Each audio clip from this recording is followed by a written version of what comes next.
The crying became increasingly loud and clear.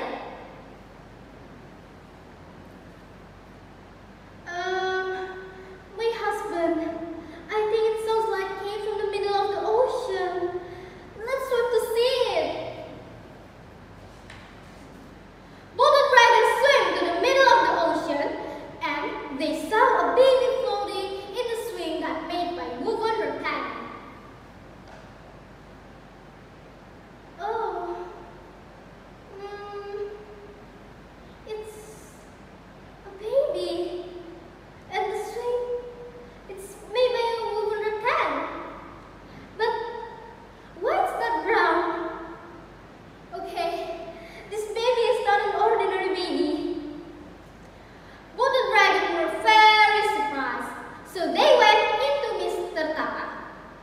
Mr. TAPAK already standing at the front of the cave. Did you already check the baby? Is that fine? How's the baby? She's a girl or a boy?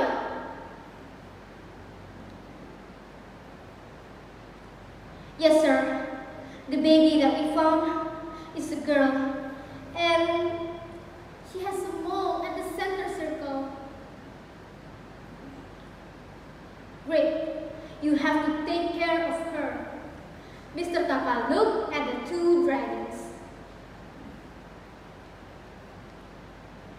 But sir, we don't know how to take care of her, and we don't know how to feed her better like us. That's it. The baby was not a descendant creature like you. She's just a baby from a man who should be treated well. But to take care of her is easy. You just have to put the stick on the baby's mouth whenever she cries. Like this. Both the dragons adopted the baby as their daughter. They also ordered a tiger to guard and protect the baby every day. Day by day has passed.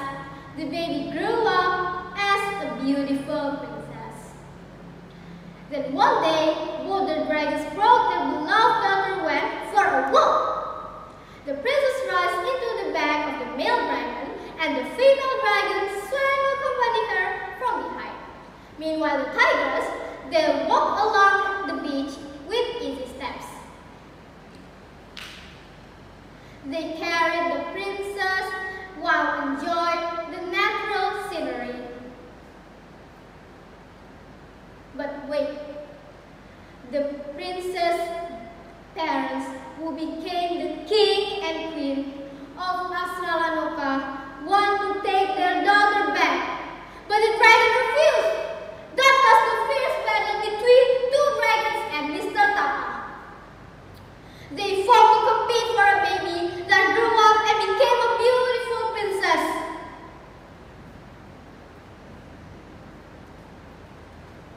Whoa! This is not my daughter! The male dragon launched another attack, but Mr. TAPAK will come with a wand. The male dragon's body bounced in the air and fell to pieces into the beach. Until now, we still can see the dragon's body from blood, clots, and hurt at the beach of the village Batu Merah Batu Hitam. Now, the female dragon also attacked Mr. TAPAK, but she failed. Then she ran away from Mr. TAPAK. But in her escape, she cuts Bakungan Hina Island into two pieces. Until now, we still can see the island as Pulau Dua. Finally, Mr. TAPAK managed to beat all the dragons, and the princess came back to her parents. But her parents didn't want to came back to Asralanuka Kingdom. Were they happy? No. After the incident, Mr. TAPAK was sick, and a week later, he passed away in